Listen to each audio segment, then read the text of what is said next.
Hey, 7th grade, we have finally reached the end of our book here, and you are doing the last lesson, lesson 14, entitled A Happy Ending. So they kind of give it away what's going to happen at the end of the book, but still keep reading to see how it happened.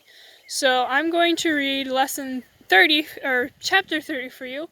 You need to read chapter 29 first, and I'll read chapter 30 to you now, and then I will have a short journal assignment for you at the end of the video, okay? So, chapter 30, our last chapter of the book. A gentle snow dropped lightly on the cobblestone street in front of the Gronau railway station. Framed in the doorway, the snow-sprinkled town was an enchanting sight, luring Hans to explore its moonlit charm. The ticket agent, having informed him where he would find the Mennonites, watched with friendly interest as he adjusted his pack and picked up the wooden suitcase he had made for the trip. Come a long way? Hans looked at him quite quickly, suspiciously. Then, when he saw courteous eyes peering through the heavy lenses, he was ashamed. He ventured a smile. A long way, sir.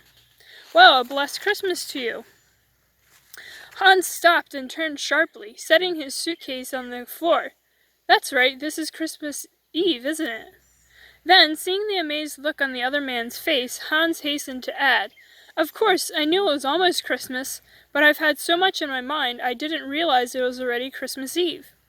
The agent smiled. That's all right, he said, sensing Hans's embarrassment. A blessed Christmas to you. Hans headed for the door. Let's see, you said the camp is 4 blocks south and 2 blocks west? Thank you. A blessed Christmas to you, too. He walked out, wondering if his legs were so wobbly because he had not yet gotten his land legs, or perhaps because he'd only had one meal all day, or because the thoughts of Christmas were thoughts of home and Maria and the children. How would they be spending Christmas? Even with his trek behind him, arriving at a place where there were others of his kind, Hans could not feel truly cheered when he remembered his family. No, his heart would never be light knowing they were hungry, cold, and overworked. Only one thing that brought him hope since that awful night almost 2 years ago, and he reached his hand into his pocket to be sure the little volume was still there. In recent months, it had become more prized than his identification card. 2 years. Maria would be almost 40, Hans 12, Rosie 10. If Lenny had lived, she would be... Hans quickened his pace. He couldn't stand to go on thinking. He might remember that last Christmas they had spent together. Materially poor, but together. He paused and blew his nose on the tattered handkerchief he had laundered for the trip. The street was not well lit, but through the windows of the homes along the way he saw festivity, family life at its best. There was laughter and fun, though Hans knew there were no delicious pastries or fine gifts to be had this Christmas. One widow radiated so much joy that he stopped a moment to rest. Although he knew he shouldn't do it, he tiptoed as close as he dared and gazed through the pane, noticing that the family sat circled around the father, listening contentedly to the reading of the sacred story. Churches in the town were ringing their bells, the peals spelling out long-forgotten melodies. Farther in the city, the streetlights made glistening the snow beneath Hans's feet, and here and there a stranger hurried home. No one wanted to be on the streets this night. Except for an occasional streetlight, Gronau was like a city deserted, its rambling, crooked business section dark and lonely. At last Hans arrived at the main street and turned the corner as he had been directed. His steps became lighter as he realized how near he was to his destination. Would the people there really care? Was there genuine love awaiting for him? Sometimes, many times, he felt that no man cared for his soul. But this was Christmas Eve. Then there was a sign, only a simple wooden one to be sure, but bearing the welcome words, Mennonite Central Committee of the United States and Canada, in bold black letters. He passed through the heavy iron gate and slowly mounted the front steps to the porch. Everything was quiet, as though no one was there. Inside the entrance was a light, and at his knock a young man came to the door. Hans stepped inside. That the chap was a Mennonite he was sure. In Platt, Hans told him about the long road behind him and his hopes for admission to camp. He noticed that as he talked, that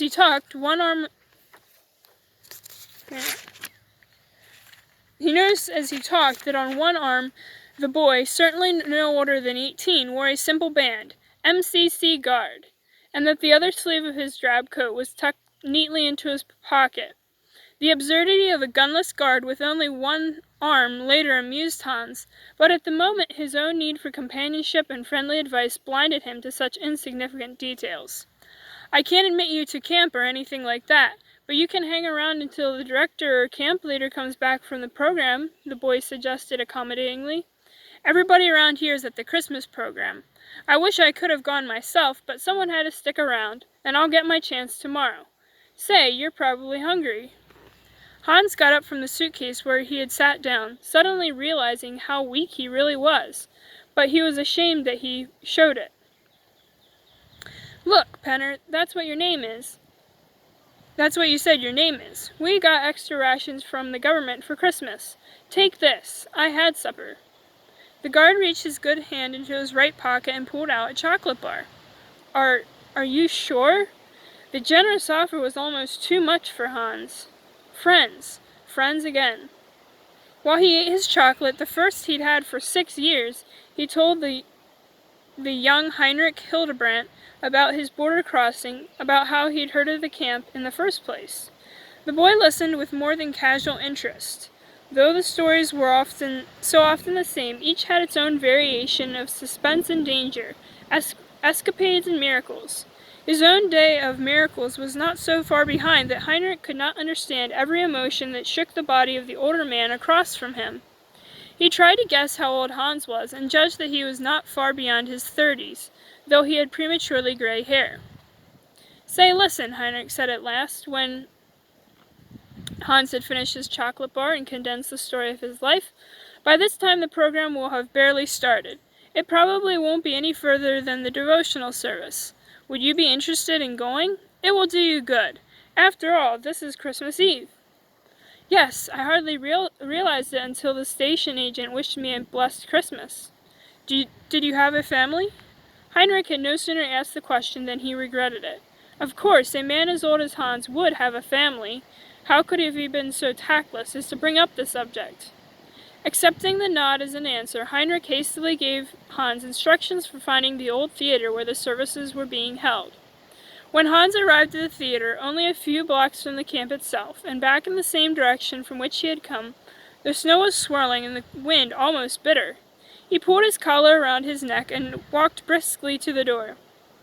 Then he paused, bowing his head as he heard the song "Som nimm den mein Handen."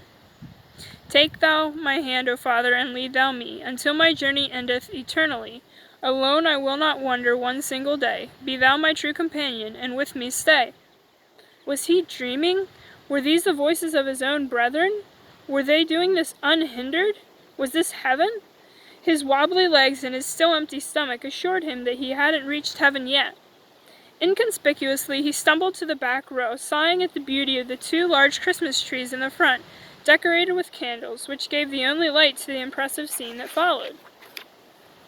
Hans looked about him, speaking to his neighbor in Platt, discovering there were probably more than 600 people in the large room. Then the program began as 3 little boys in succession recited loudly and clearly, their hands stiffened to their sides, their shoulders thrown back. When their pieces, lovely little poems about Christmas and God and home, were finished, they bowed politely, some of them very low indeed, and hurried off the platform. One fellow got quite mixed up and bowed at the wrong time, an effect so comical that the boys and the audience could not help laughing. Small girls, too, gave their pieces distinctly, uninhibited by stage fright, and afterward remembered their graceful curtsies. After about 20 minutes of these recitations, the school teacher announced that the whole congregation would sing Silent Night. Hans could not sing, but in the trembling loveliness of that moment, he thought he felt the presence of the Christ child with him, the noise of angels' wings above. The songs by the young people who stood in the right of the platform were likewise sweet, and it seemed to Hans celestial in quality. After the singing had ended, Hans noticed that there was a great deal of commotion on the platform, scenes being set up, costumed children slipping here and there to get into their proper places. He leaned forward, cupping his chin in his hand, watching the children's excited movements. Where had they gotten those original costumes? No doubt the robes the shepherds were wearing were old blankets salvaged from the possessions the refugees had dragged along with them from the east. One little angel almost tripped with her candle. Hans shifted uneasily in his chair. He wished he were not sitting so far back. A fellow older than his Hansi reminded him of the boy, standing proudly on the platform as King Herod, and blaring out with dramatic cruelty the words of the wicked king. Of course, Hansi had a voice almost like a girl's, while this fellow's coarse, uncertain voice was already deepening. But his mannerisms under the heavy costume reminded the lonely man so much of his lost son. The play lasted about 15 minutes and was followed by several other sections from the choir. Hans leaned back and drank in the words. Physical hunger had long since given way to the need of his soul, and he was being fed in a way he had not dreamed. He was sorry when the voices ceased singing, though the poems the children gave were touching and beautiful. Closing his eyes, he listened as 3 schoolgirls took turns reciting verses in a homespun poem, full of the deep longings of a refugee. All of a sudden, Hans opened his eyes with a start. That voice! Not quite like hers, yet almost. One freckled face. He was sure she had freckles. A little girl with long auburn braids had stepped out from among the others to say her verse. The way she pronounced her words, the slow, lovely rhythm of her voice, brought Hans to his feet. Pushing his way up the aisle, he strained to see her better. It was Rosie, he was sure. He dropped into an empty seat, leaning forward to hear the words. For though our homes may seem so far away, and though there's sorrow in our lives each day, the peace of Christmas time is here to stay. He bowed his head and wept, cried like the women in the row behind him who were moved by the sentiment of the poem. Perhaps they thought it strange that a man should be so touched by the verse, but they were too engrossed in their own thoughts to pay much attention to him. Hans began looking for Maria, at the same time trying to relocate the boy that resembled his Hansi. He could see only anonymous heads in the dim candlelight and felt he would go mad if he didn't find them. Rosie had sat down in the very front row, and going to her would completely upset the program. She would faint or scream, he was sure. His search, however, was suddenly interrupted by a change in the program. Apparently, the schoolchildren had finished their part of the evening's worship. 2 men walked soberly to the platform, Bibles in hand. Hans's heart raced within him as the older minister read a portion of Scripture, and the younger called for some silent moments of prayer. The choir sang one more selection, beautiful but seemingly never-ending. Hans bounded for the door, unmindful that a benediction was being pronounced. He stood just outside the entrance, his heart beating wildly. Then the door flew open, and dozens of children poured forth from the building, some of them waiting for their mothers, some walking in groups toward the MCC house. For a moment he thought he was going to be lost in the push of the crowd, but he could not allow that to happen. He stood his ground, scanning every face that came out of the building. And then he saw them, coming on the opposite side of the entrance from where he stood. He cut through the crowd and stationed himself several feet ahead of him. Hansi and Rosie went by, but Maria walked into his arms. "Oh, excuse me," she apologized, her face crimson. Then she looked at him again. He drew her closer and kissed her, right there in full sight of everyone, unconscious that anyone else was around. "You came! You really came!" Maria cried when she could talk. "I wanted so much to believe it." The children missed their mother and retraced their steps to find her, and the crying, exclamations, and kissing began all over again, with no one ashamed of his tears. The walk back to the camp that the 4 of them made together, hand in hand, everyone talking at once, would have been quite a spectacle had they not chosen a long, out-of-the-way route. Only after they sat whispering in their little room, long after all others had gone to bed, did everything really begin to make sense. "You see," Big Hans was saying as he tried to embrace them all at once, "first I found God, and then I found you. I had given you up altogether after what Frau Schmidt told me. I had gotten to the end of myself when I began to read that testament which was really meant for you, Maria. Do you mean, dear, that if you had never lost us, you probably would have never found God? I'm afraid I wouldn't have. I guess it wasn't that I couldn't believe, but I really was too stubborn to want to believe. But how I deserve to find you again, that I can't understand. But I guess I never will. They talked on and on, Hans describing his life in Berlin, his frightening border crossing, his wearisome experience at Kassel, and he told of the Martenses and the beginning of his new life in God. Then Maria, Hansi, and Rosie interrupted each other in bringing Hans up to date on their adventures along the way. They ended by telling about Maria's recent physical examination and the disappointing news that Canada had refused them entrance again on the basis of her ill health. But going to Paraguay would no longer be a disappointment now that Big Hans was here. For where one lived was really unimportant when people could be together, happy in each other's love. What joy it would be to be a pioneer with a partner like Hans. Rosie had finally dropped off to sleep, her long braids buried in her father's lap. Maria, seated between the two Hanses, was once more startled at the striking resemblance of strong facial lines and stubborn expression visible against the low flickering of candlelight. But now both faces wore a new expression, the evidence of an enduring peace, the kind of peace on earth that begins in the heart of men. Indeed, it was the only kind of peace Maria's battered world would ever know. And that's the end. So after this, they migrated to Paraguay and started a new life there, but that is not part of this book. So that is the end of this light unit. And I would like you, for a short journal entry, I'd like you to write an evaluation of this book. So did you like it? What did you think about it? Was it well written? Was it worth reading? Some things like that. Or you could tell about like what some parts you enjoyed or what you thought was good about the book, or or maybe what could be better about the book. Okay? So just a quick evaluation of the book.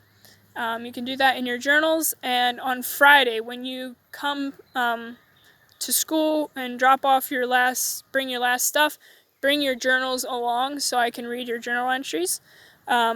Also, one thing to note, I switched up the schedule a little bit from the papers I had on I sent home with your packets. So I had said that I think the final spelling test was going to be on Friday, but I decided just to move that up to Thursday, just so you get everything done by Thursday, and Friday you won't have any English assignments. So today's lesson 13, today's lesson 14, tomorrow will be lesson 15, the self-check, and then on Thursday you'll take the test and the final spelling test, alright?